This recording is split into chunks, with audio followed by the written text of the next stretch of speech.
As You Like It, by William Shakespeare. Act 1.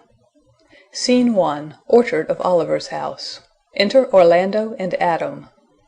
As I remember, Adam, it was upon this fashion bequeathed me by will but poor 1,000 crowns. And, as thou sayest, charged my brother on his blessing to breed me well. And there begins my sadness. My brother Jaques he keeps at school, and report speaks goldenly of his profit. For my part, he keeps me rustically at home, or to speak more properly, stays me here at home unkept. For call you that keeping for a gentleman of my birth that differs not from the stalling of an ox? His horses are bred better, for besides that they are fair with their feeding, they are taught their manege, and to that end riders dearly hired. But I, his brother, gain nothing under him but growth, for the which his animals on his dunghills are as much bound to him as I. Besides this nothing that he so plentifully gives me, the something that nature gave me his countenance seems to take from me. He lets me feed with his hinds, bars me the place of a brother, and, as much as in him lies, minds my gentility with my education. This is it, Adam, that grieves me, and the spirit of my father, which I think is within me, begins to mutiny against this servitude.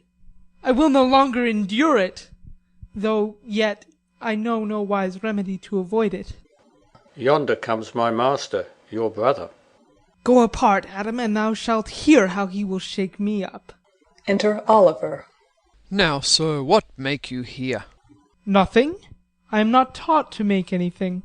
What mar you then, sir? Marry, sir, I am helping you to mar that which God made, a poor unworthy brother of yours, with idleness.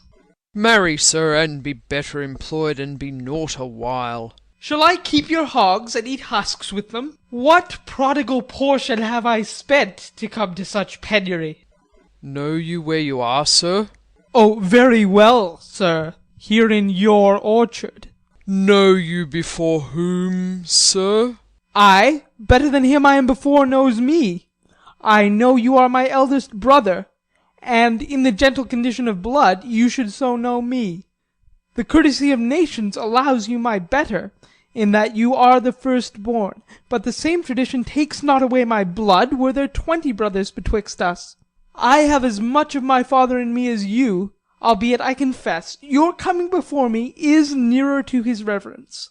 What, boy? Come, come, elder brother, you are too young in this. Wilt thou lay hands on me, villain? I am no villain. I am the youngest son of Sir Rowland de Boys. He was my father, and he is thrice a villain that says such a father begot villains. Wert thou not my brother, I would not take this hand from thy throat till this other had pulled out thy tongue for saying so. Thou hast railed on thyself. Sweet masters, be patient. For your father's remembrance, be it accord. Let me go, I say. I will not, till I please. You shall hear me. My father charged you in his will to give me good education. You have trained me like a peasant, obscuring and hiding from me all gentlemanlike qualities. The spirit of my father grows strong in me, and I will no longer endure it. Therefore allow me such exercises as may become a gentleman, or give me the poor allottery my father left me by testament. With that I will go buy my fortunes. And what wilt thou do? Beg when that is spent? Well, sir, get you in. I will not long be troubled with you. You shall have some part of your will, I pray you. Leave me. I will no further offend you than becomes me for my good. Get you with him, you old dog. Is old dog my reward? Most true, I have lost my teeth in your service. God be with my old master. He would not have spoke such a word. Exeunt Orlando and Adam. Is it even so? Begin you to grow upon me. I will physic your rankness, and yet give no 1,000 crowns neither. Holla, Dennis! Enter Dennis. Called your worship? Was not Charles, the Duke's wrestler, here to speak with me? So please you. He is here at the door and importunes access to you. Call him in. Exit Dennis. 'Twill be a good way, and tomorrow the wrestling is. Enter Charles. Good morrow to your worship. Good Monsieur Charles, What's the news at the new court? There's no news at the court, sir, but the old news. That is, the old duke is banished by his younger brother, the new duke, and 3 or 4 loving lords have put themselves into voluntary exile with him, whose lands and revenues enrich the new duke. Therefore he gives them good leave to wander. Can you tell if Rosalind, the duke's daughter, be banished with her father? Oh, no, for the duke's daughter, her cousin, so loves her, being ever from their cradles bred together, that she would have followed her exile, or have died to stay behind her. She is at the court, and no less beloved of her uncle than his own daughter, and never 2 ladies loved as they do. Where will the old duke live? They say he is already in the forest of Arden, and a many merry men with him, and there they live like the old Robin Hood of England. They say many young gentlemen flock to him every day, and fleet the time carelessly, as they did in the golden world. What? You wrestle tomorrow before the new duke? Marry do I, sir, and I came to acquaint you with the matter. I am given, sir, secretly to understand that your younger brother Orlando hath a disposition to come in disguised against me to try a fall. Tomorrow, sir, I wrestle for my credit, and he that escapes me without some broken limb shall acquit him well. Your brother is but young and tender, and, for your love, I would be loath to foil him, as I must, for my own honor, if he come in. Therefore, out of my love to you, I came hither to acquaint you withal, that either you might stay him from his intendment, or brook such disgrace well as he shall run into, in that it is a thing of his own search, and altogether against my will. Charles, I thank thee for thy love to me, which thou shalt find I will most kindly requite. I had myself notice of my brother's purpose herein, and have by underhand means laboured to dissuade him from it, but he is resolute. I'll tell thee, Charles, it is the stubbornest young fellow of France, full of ambition, an envious emulator of every man's good parts, a secret and villainous contriver against me, his natural brother. Therefore use thy discretion. I had as lief thou didst break his neck as his finger, and thou wert best to look to't. For if thou dost him any slight disgrace, or if he do not mightily disgrace himself on thee, he will practise against thee by poison, entrap thee by some treacherous device, and never leave thee till he hath ta'en thy life by some indirect means or other. For I assure thee, and almost with tears I speak it, there is not one so young and so villainous this day living. I speak but brotherly of him, but should I anatomize him to thee as he is, I must blush and weep, and thou must look pale and wonder. I am heartily glad I came hither to you. If he come tomorrow, I'll give him his payment. If ever he go alone again, I'll never wrestle for prize more, and so God keep your worship. Farewell, good Charles. Exit Charles. Now will I stir this gamester. I hope I shall see an end of him, for my soul, yet I know not why, hates nothing more than he. Yet he's gentle, never schooled, and yet learned, full of noble device, of all sorts of enchantingly beloved, and indeed so much in the heart of the world, and especially of my own people, who best know him, that I am altogether misprized. But it shall not be so long, this wrestler shall clear all. Nothing remains but that I kindle the boy thither, which now I'll go about. Exit. Scene 2. Lawn before the Duke's palace. Enter Celia and Rosalind. I pray thee, Rosalind, sweet my coz, be merry. Dear Celia, I show more mirth than I am mistress of, and would you yet I were merrier? Unless you can teach me to forget a banished father, you must not learn me how to remember any extraordinary pleasure. Herein I see thou lovest me not with the full weight that I love thee. If my uncle, thy banished father, had banished thy uncle, the Duke my father, so thou hadst been still with me, I could have taught my love to take thy father for mine. So wouldst thou, if the truth of thy love to me were so righteously tempered as mine is to thee. Well, I will forget the condition of my estate to rejoice in yours. You know my father hath no child but I, nor none is like to have. And truly when he dies, thou shalt be his heir. For what he hath taken away from thy father perforce, I will render thee again in affection. By mine honour I will. And when I break that oath, let me turn monster. Therefore, my sweet Rose, my dear Rose, be merry. From henceforth I will, coz, and devise sports. Let me see, what think you of falling in love? Marry, I prithee do, to make sport withal. But love no man in good earnest, nor no further in sport neither, than with safety of a pure blush thou mayst in honour come off again. What shall be our sport then? Let us sit and mock the good housewife Fortune from her wheel, that her gifts may henceforth be bestowed equally. I would we could do so, for her benefits are mightily misplaced, and the bountiful blind woman doth most mistake in her gifts to women. 'Tis true, for those that she makes fair, she scarce makes honest, and those that she makes honest, she makes very ill-favouredly. Nay, now thou goest from Fortune's office to Nature's. Fortune reigns in gifts of the world, not in the lineaments of nature. Enter Touchstone. No? When nature hath made a fair creature, may she not by fortune fall into the fire? Though nature hath given us wit to flout at fortune, hath not fortune sent in this fool to cut off the argument? Indeed, there is fortune too hard for nature, when fortune makes nature's natural the cutter off of nature's wit. Peradventure this is not fortune's work neither, but nature's, who perceiveth our natural wits too dull to reason of such goddesses, and hath sent this natural for our whetstone. For always the dullness of the fool is the whetstone of the wits. How now, wit, whither wander you?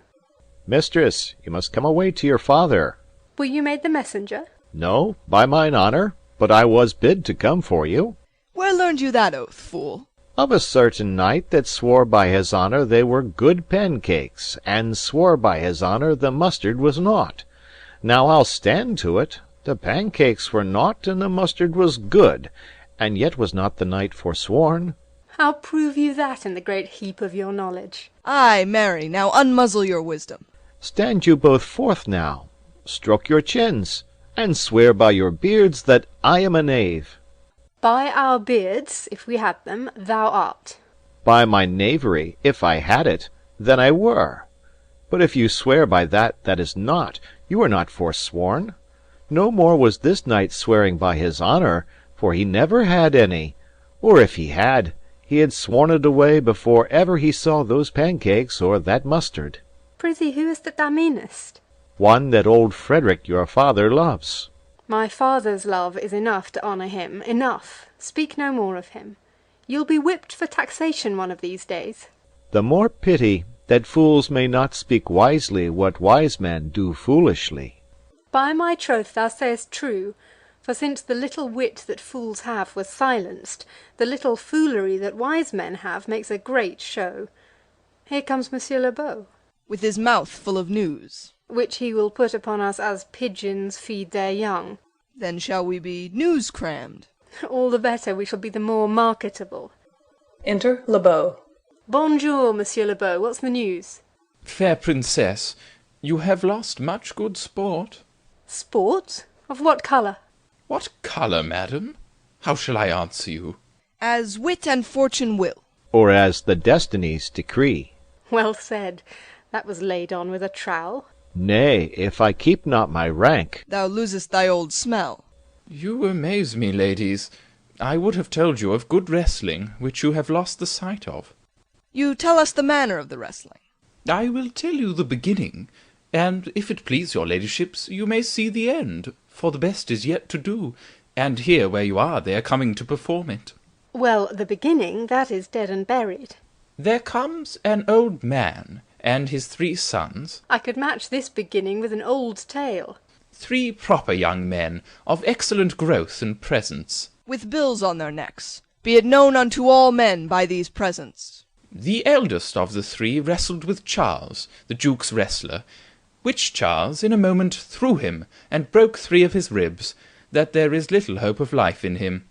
So he served the 2nd, and so the 3rd. Yonder they lie, the poor old man their father making such pitiful dole over them, that all the beholders take his part with weeping. Alas! But what is the sport, monsieur, that the ladies have lost? Why, this that I speak of. Thus men may grow wiser every day. It is the first time that ever I heard breaking of ribs was sport for ladies. Or I promise thee. But is there any else longs to see this broken music in his sides? Is there yet another dotes upon rib breaking? Shall we see this wrestling, cousin? You must if you stay here, for here is the place appointed for the wrestling, and they are ready to perform it. Yonder, sure they are coming. Let us now stay and see it. Flourish. Enter Duke Frederick, lords, Orlando, Charles, and attendants. Come on, since the youth will not be entreated, his own peril on his forwardness. Is yonder the man? Even he, madam. Alas, he is too young, yet he looks successfully. How now, daughter and cousin, are you crept hither to see the wrestling? Ay, my liege, so please you give us leave. You will take little delight in it, I can tell you. There is such odds in the man. In pity of the challenger's youth, I would fain dissuade him, but he will not be entreated. Speak to him, ladies, see if you can move him. Call him hither, good Monsieur Le Beau. Do so, I'll not be by. Monsieur the Challenger, the princesses call for you. I attend them with all respect and duty. Young man, have you challenged Charles the wrestler? No, fair princess. He is the general challenger. I come but in as others do to try him with the strength of my youth. Young gentleman, your spirits are too bold for your years. You have seen cruel proof of this man's strength. If you saw yourself with your eyes, or knew yourself with your judgment, the fear of your adventure would counsel you to a more equal enterprise. We pray you for your own sake to embrace your own safety and give over this attempt. Do, young sir, your reputation shall not therefore be misprized. We will make it our suit to the Duke that the wrestling might not go forward. I beseech you, punish me not with your hard thoughts, wherein I confess me much guilty to deny so fair and excellent ladies anything. But let your fair eyes and gentle wishes go with me to my trial, wherein, if I be foiled, there is but one shamed that was never gracious; if killed, but one dead that was willing to be so. I shall do my friends no wrong, for I have none to lament me; the world no injury, for in it I have nothing. Only in the world I fill up a place, which may be better supplied when I have made it empty. The little strength that I have, I would it were with you. And mine to eke out hers. Fare you well. Pray heaven I be deceived in you. Your heart's desires be with you. Come, where is this young gallant that is so desirous to lie with his mother earth? Ready, sir, but his will hath in it a more modest working. You shall try but one fall. No, I warrant your grace, you shall not entreat him to a second, that have so mightily persuaded him from a first. And you mean to mock me after, you should not have mocked me before. But come your ways. Now Hercules be thy speed, young man. I would I were invisible to catch the strong fellow by the leg. They wrestle. Oh, excellent, young man. If I had a thunderbolt in mine eye, I can tell who should down. Shout. Charles is thrown. No more, no more. Yes, I beseech your grace. I am not yet well breathed. How dost thou, Charles? He cannot speak, my lord. Bear him away. What is thy name, young man? Orlando, my liege, the youngest son of Sir Rowland de Boys. I would thou hadst been son to some man else. The world esteemed thy father honourable, but I did find him still mine enemy. Thou shouldst have better pleased me with this deed, hadst thou descended from another house. But fare thee well, thou art a gallant youth, I would thou hadst told me of another father. Exeunt Duke Frederick, Train, and Le Beau. Were I my father, coz, would I do this? I am more proud to be Sir Rowland's son, his youngest son, and would not change that calling to be adopted heir to Frederick. My father loved Sir Rowland as his soul, and all the world was of my father's mind. Had I before known this young man his son, I should have given him tears unto entreaties ere he should thus have ventured. Gentle cousin, let us go thank him and encourage him. My father's rough and envious disposition sticks me at heart. Sir, you have well deserved. If you do keep your promises in love but justly, as you have exceeded all promise, your mistress shall be happy. Gentlemen, giving him a chain from her neck. wear this for me, one out of suits with fortune, that could give more but that her hand lacks means. Shall we go, coz? Ay. Fare you well, fair gentlemen. Can I not say I thank you? Ah! My better parts are all thrown down, and that which here stands up is but a quintain, a mere lifeless block. He calls us back. My pride fell with my fortunes. I'll ask him what he would. Did you call, sir? Sir, you have wrestled well and overthrown more than your enemies. Will you go, coz? Have with you. Fare you well. Exeunt Rosalind and Celia. What passion hangs these weights upon my tongue?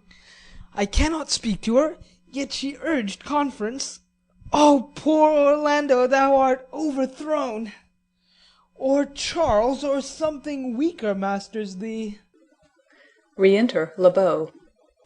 Good sir, I do in friendship counsel you to leave this place. Albeit you have deserved high commendation, true applause and love, yet such is now the Duke's condition that he misconstrues all that you have done. The Duke is humorous. What he is indeed more suits you to conceive than I to speak of. I thank you, sir. And pray you tell me this. Which of the two was daughter of the Duke that here was at the wrestling? Neither his daughter, if we judge by manners, but yet indeed the lesser is his daughter. The other is daughter to the banished Duke, and here detained by her usurping uncle to keep his daughter company, whose loves are dearer than the natural bond of sisters. But I can tell you that of late this Duke hath ta'en displeasure against his gentle niece, grounded upon no other argument but that the people praise her for her virtues, and pity her for her good father's sake. And on my life his malice against the lady will suddenly break forth. Sir, fare you well. Hereafter, in a better world than this, I shall desire more love and knowledge of you. I rest much bounden to you. Fare you well. Exit Le Beau. Thus must I from the smoke into the smother, from tyrant Duke unto a tyrant brother. But heavenly Rosalind. Exit. Scene 3. A room in the palace. Enter Celia and Rosalind. Why, cousin? Why, Rosalind? Cupid have mercy, not a word. Not one to throw at a dog. No, thy words are too precious to be cast away upon curs. Throw some of them at me. Come, lame me with reasons. Then there were two cousins laid up, when the one should be lame with reasons, and the other mad without any. But is all this for your father? No, some of it is for my child's father. Oh, how full of briars is this working-day world! They are but burrs, cousin, thrown upon thee in holiday foolery. If we walk not in the trodden paths, our very petticoats will catch them. I could shake them off my coat, these burrs are in my heart. Hem them away. I would try if I could cry, hem, and have him. Come, come, wrestle with thy affections. Oh, they take the part of a better wrestler than myself. Oh, a good wish upon you. You will try in time, in despite of a fall. But turning these jests out of service, let us talk in good earnest. Is it possible, on such a sudden, you should fall into so strong a liking with old Sir Rowland's youngest son? The Duke, my father, loved his father dearly. Doth it therefore ensue that you should love his son dearly?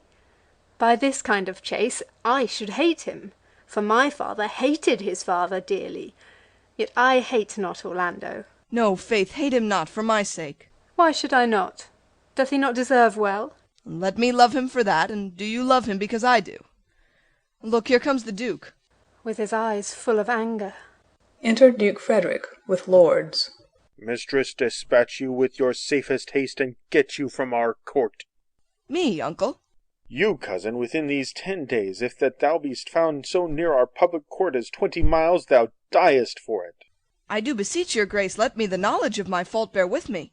If with myself I hold intelligence, or have acquaintance with mine own desires, if that I do not dream, or be not frantic, as I do trust I am not, then, dear uncle, never so much as in a thought unborn did I offend your highness. Thus do all traitors. If their purgation did consist in words, they are as innocent as grace itself. Let it suffice thee that I trust thee not. Yet your mistrust cannot make me a traitor. Tell me whereon the likelihood depends. Thou art thy father's daughter, there's enough. So was I when your highness took his dukedom. So was I when your highness banished him. Treason is not inherited, my lord. Or if we did derive it from our friends, what's that to me? My father was no traitor. And good my liege, mistake me not so much to think my poverty is treacherous. Dear sovereign, hear me speak. Ay, Celia, we stayed her for your sake, else had she with her father ranged along. I did not then entreat to have her stay. It was your pleasure and your own remorse. I was too young that time to value her, but now I know her. If she be a traitor, why, so am I. We still have slept together, rose at an instant, learned, played, ate together, and wheresoe'er we went, like Juno's swans, still we went coupled and inseparable. She is too subtle for thee, and her smoothness, her very silence, and her patience speak to the people, and they pity her. Thou art a fool. She robs thee of thy name, and thou wilt show more bright and seem more virtuous when she is gone. Then open not thy lips. Firm and irrevocable is my doom which I have passed upon her. She is banished. Pronounce that sentence then on me, my liege. I cannot live out of her company. You are a fool. You, niece, provide yourself.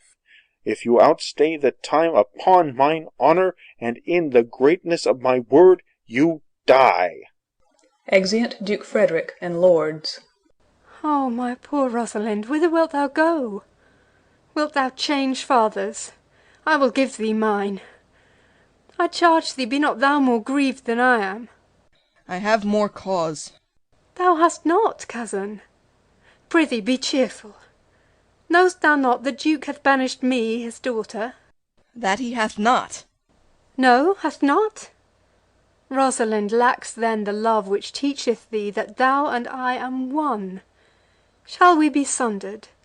Shall we part, sweet girl? No, let my father seek another heir. Therefore devise with me how we may fly, whither to go, and what to bear with us. And do not seek to take your change upon you, to bear your griefs yourself, and leave me out. For by this heaven, now at our sorrow's pale, say what thou canst, I'll go along with thee. Why, whither shall we go? To seek my uncle in the forest of Arden. Alas, what danger will it be to us, maids as we are, to travel forth so far? Beauty provoketh thieves sooner than gold. I'll put myself in poor and mean attire, and with a kind of umber smirch my face. The like do you. So shall we pass along, and never stir assailants. Were it not better, because that I am more than common tall, that I did suit me all points like a man? A gallant curtle-axe upon my thigh, a boar-spear in my hand, and in my heart lie there what hidden woman's fear there will have a swashing and a martial outside, as many other mannish cowards have that do outface it with their semblances. What shall I call thee when thou art a man? I'll have no worse a name than Jove's own page, and therefore look you call me Ganymede. But what will you be called? Something that hath a reference to my state. No longer Celia, but Aliena. But, cousin, what if we essayed to steal the clownish fool out of your father's court? Would he not be a comfort to our travel? He'll go along o'er the wide world with me, leave me alone to woo him. Let's away, and get our jewels and our wealth together, devise the fittest time and safest way to hide us from pursuits that will be made after my flight. Now go we in content to liberty, and not to banishment. Exeunt. End of